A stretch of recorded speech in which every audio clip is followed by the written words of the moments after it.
Olá de novo, meus caros nobres amigos inscritos do canal Spookhouse Assombrados.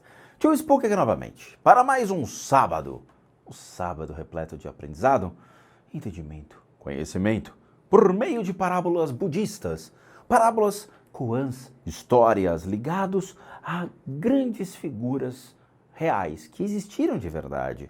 Cerca de 2.500 anos atrás nós tínhamos figuras incríveis que nos ensinam até hoje. Eu fico impressionado, mas é verdade. Bom, desta vez nós vamos trazer parábolas, obviamente, ligadas ao budismo japonês, que na verdade chamam-se koans.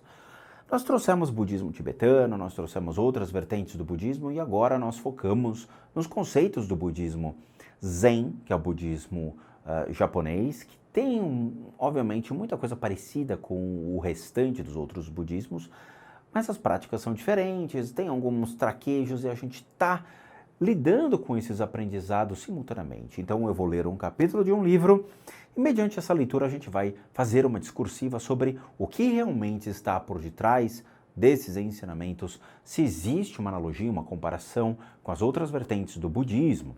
Eu gosto bastante do budismo tibetano, é a escola que eu hoje sigo, tá? Seja Mahayana ou Vajrayana, que são vertentes que uma advém da outra, e que trazem essa elucidação, esse aprendizado, esse conhecimento, ser uma, vamos dizer assim, uma forma melhor de ver o mundo e a própria natureza do indivíduo, quem nós somos. Mas vamos lá, sentem-se e acomodem-se, que eu vou ler um capítulo de um livro e nós vamos buscar entender o que está por detrás disso, porque o último foi casca grossa, hein? O último foi casca. Vamos ver se agora dá uma melhorada. Em certa ocasião, mestre Eihei Dogen falou assim: quando o antigo general da guarda imperial, Minamoto Yamamoto, era assistente da secretária da corte, ele foi a uma festa especial. Sentou-se ao lado de um conselheiro particular do imperador. Havia na festa um homem que estava perturbando a todos. O conselheiro pediu para Yamamoto que o fizesse parar de incomodar. Na verdade é Yamamoto, respondeu. Por favor, dê a sua ordem ao general do clã Taira. Mas você está aqui perto, disse o conselheiro. Yamamoto respondeu. Estou perto, mas não é da minha posição cuidar desses assuntos, nesse recinto e nesse momento. Palavras admiráveis. Ele foi capaz de governar o país em razão desta atitude. Devemos nos comportar desta forma, não devemos admoestar outras pessoas se não estivermos em posição de o fazer. Interessante isso aqui. Vamos lá, cuidado! Muitas vezes tomamos para nós atitudes que não correspondem às nossas funções no momento.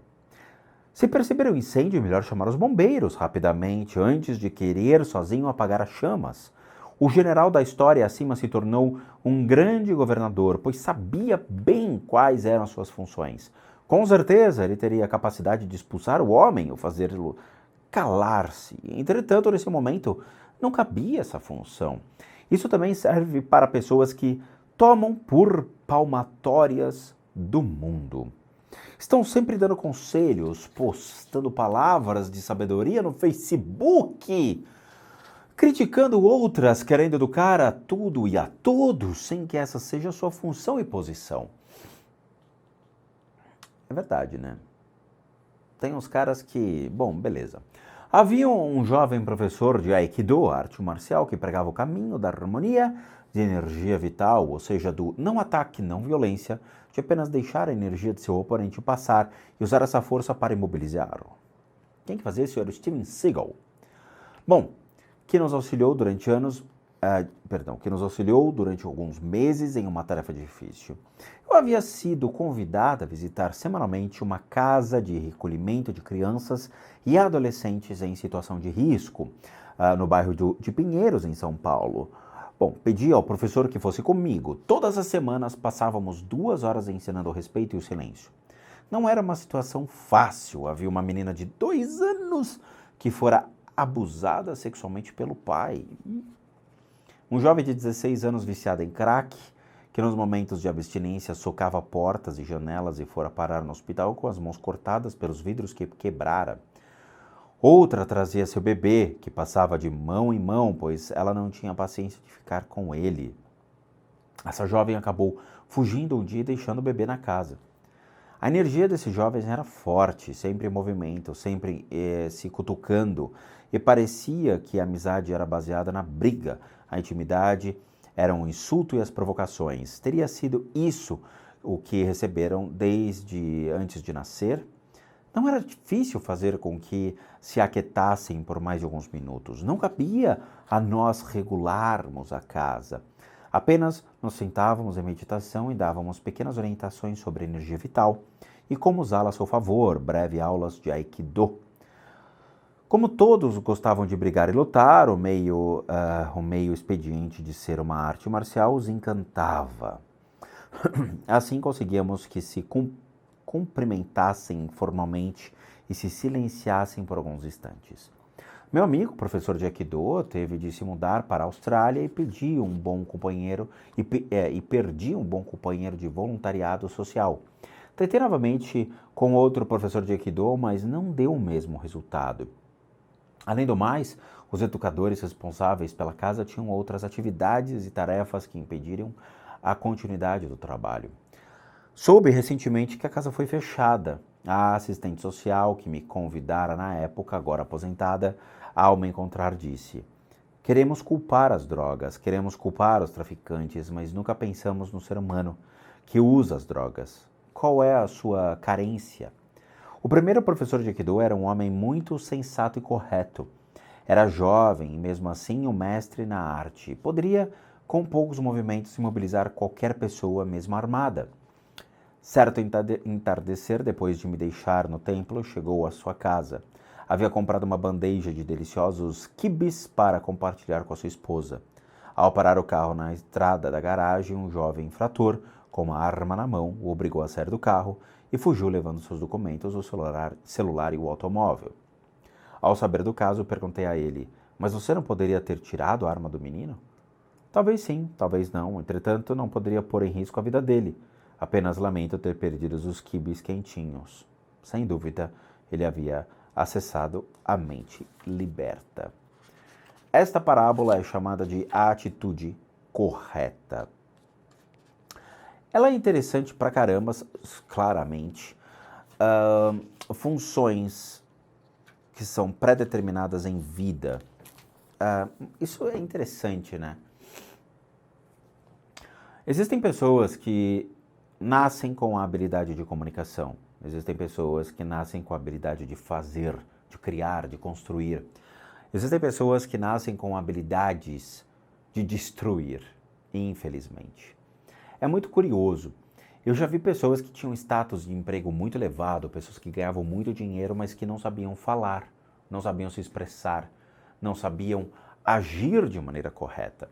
E pessoas que tinham a habilidade de criar líderes, de fazer líderes, de poder instruir pessoas, que mesmo ganhando pouco dinheiro, conseguiam mudar pessoas, uma sociedade, uma nação, povos, somente com a habilidade de ligar mentes. Isso é interessante.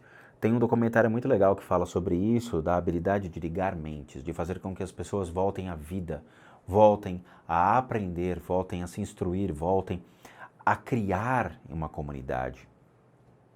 Por que isso? Porque o ser humano precisa sempre estar em movimento. Precisamos de pessoas certas para ocasiões certas. Pessoas precisam estar sempre em movimento. Eu não sei fazer um armário. Tem pessoas que são espetaculares artesãos e sabem construir um armário, mas nunca aprenderam a ler e escrever na vida. Eu posso ser muito hábil na arte da comunicação, ensinar, ilustrar, mostrar, aprender, mas a minha arte manual de construir coisas não é tão boa assim. Então eu preciso de pessoas que façam isso. Pessoas que têm a atitude correta, o lugar correto. Pessoas que têm essa troca de informação, de aprendizado. Eu já fui para um orfanato para poder fazer um trabalho voluntário que a gente fazia na época, que é assim, tem coisas que vocês não sabem, então vamos lá. Quando eu fui entrando em técnicas de terapias alternativas, claramente eu fui testado não somente pelas pessoas que me procuravam, mas por mim mesmo. Na época que eu comecei a fazer os tratamentos, eu tinha que completar diversos procedimentos que seriam 100, 200, 300, 400, 500, cerca de 500 até mais tratamentos documentados, pessoas que receberam os tratamentos e um feedback sobre o que sentiram, tá? Foi assim que eu me graduei como um terapeuta internacional, tá? Alternativo, aqui visto como alternativo no Brasil, mas lá, obviamente, no Oriente não é alternativo, mas aqui é como se fosse uma terapia alternativa. Então eu precisei ser colocado a teste ou em teste durante uma certa época da minha vida. À medida que eu fui aprendendo novas técnicas e habilidades, eu fui sendo colocado em xeque para verificar se eu poderia ou não continuar aprendendo como uma meritocracia. Naquela época, obviamente, eu fazia uma caridade, já que eu estava aprendendo junto com as pessoas que estavam recebendo o tratamento. E eu fui tratar crianças que foram abusadas pelos seus pais em um orfanato em São Paulo. E aquilo, obviamente, eram cenas bem fortes que não eram legais, mas me fez me engrandecer como um ser humano cada vez melhor, aprendendo, descobrindo, conhecendo e vendo o mundo que eu não via. Da mesma maneira que essa monja aí, que o professor Jack Do foram se defrontar com esses obstáculos, que seriam pessoas com atitudes diferentes, com pessoas que precisam, necessitadas, eu também lembro dessa mesma situação. Pessoas que possuem uma história pesada, uma energia pesada, comportamentos agressivos em decorrência dos maus tratos dos pais e apaziguá-los, ajudá-los, retirar essas energias, os traumas de seus pontos de energia foi um grande aprendizado para mim. E tudo isso por quê? Para mostrar que existem pessoas que possuem realmente a capacidade de poder auxiliar os demais dentro daquilo que eles precisam. Enquanto outros, como o meu caso, eu procuro outros profissionais para me auxiliar em coisas que eu também não possuo o devido conhecimento. É uma troca recíproca de lugares, de aprendizado, de conhecimento. Articular coisas que nós não sabemos ou não estamos aptos ou não é a nossa posição é forçar uma situação. Tem certos lugares que possuem uma hierarquia, tem certos lugares que possuem uma estrutura que deve ser mantida. Pessoas que se sobrepõem a essa estrutura são mal vistas. Pessoas que são competitivas muitas vezes se sobrepõem aos demais também podem não ser bem vistas, ou pelo menos criam muitos inimigos e fantasmas em suas vidas, não é mesmo? Eu lembro dos fantasmas dos empregos que eu participei, que eu vivi, que eu trabalhei e que muitas pessoas faziam questão de puxar o pano, tentando pegar o seu lugar, ou pegar o meu lugar, não é? E assim torna-se a covardia. Pessoas que não estão na sua postura, ou não estão no seu lugar, não sabem o seu lugar de fala e agem de uma maneira errada, se sobressaindo aos demais. Bom, é uma parábola muito legal, né? A atitude correta, onde você vai buscar realmente essa questão das diferenças de aprendizado, entendimento, se colocar na posição do outro, entender pontos de vista, possibilitar às pessoas que tenham essa questão de cumprir as suas funções, entender suas funções na vida e fazer com que aconteça a conectividade de todos os seres. É muito legal. Mais uma parábola boa para a nossa coleção.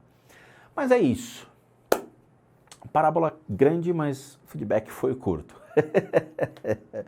Mas é isso, eu quero agradecer a todos, muito obrigado. Obrigado a todos que fazem parte da família Spook Houses. Obrigado a todos que assistem o canal, gostam do conteúdo, estão explorando essa diversidade das playlists, porque, de novo, tem conteúdo para todo tipo de pessoa. Como recadinhos finais, de novo, todo mundo aqui sabe que eu, Rodrigo, sou um terapeuta, um psicoterapeuta alternativo, licenciado nacional e internacionalmente por, obviamente, órgãos competentes, institutos competentes que me habilitam, me capacitam para atuar com essas técnicas complementares junto à medicina tradicional. Leia-se, complementar tratamentos para enfermidades físicas, emocionais, mentais, e aí entramos no critério espiritual e as limpezas de casa e limpezas de áreas comerciais. Tudo isso deve ser solicitado em um único endereço de e-mail, que é o limpezadecasas@gmail.com. E tudo isso é feito à distância e devidamente cobrado. Para aqueles que querem ajudar o canal, nós temos 2 sistemas de doação. Um deles é o programa Seja Membro, que você clica aqui abaixo e você torna-se membro do canal, na plaquinha Seja Membro, e doa R$8 para que a gente possa continuar firme e forte aqui, nossa labuta diária, poder trazer cada vez mais conteúdos para vocês, e o programa PayPal, que também está aqui abaixo.